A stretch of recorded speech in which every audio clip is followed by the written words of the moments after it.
গরম ভাতের সাথে এরকম একটু ভর্তা হলে আর কোনো কিছুরই প্রয়োজন পড়ে না। সত্যিই অসাধারণ হয়েছিল আজকের এই ভর্তা রেসিপিটা। যদিও চিংড়ি শুটকি দিয়ে এর আগে কখনো আমি ভর্তা বানাইনি, আজকেই প্রথমবার বানিয়েছিলাম।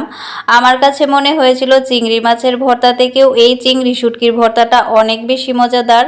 তো আমি কিন্তু চিংড়ি শুটকি দিয়ে খুব সুন্দর করে ভেজে নিয়েছি। পেঁয়াজ রসুনটা ভাজা হওয়ার পর চিংড়ি শুটকি দিয়ে ভেজে নিয়ে এখন আমি পাটায় বেটে নিয়েছি। তারপর কিন্তু সরিষার তেল দিয়ে এখন মাখিয়ে নিব। তো এই ছিল ভর্তার ফাইনাল লুক। মানে দেখতে যতটা লোভনীয়, খেতেও কিন্তু অনেক বেশি মজা হয়েছে। গরম ভাতের সাথে এরকম একটু ভর্তা হলে আর কোনো কিছু লাগবে বলে আমার কাছে মনে হয় না।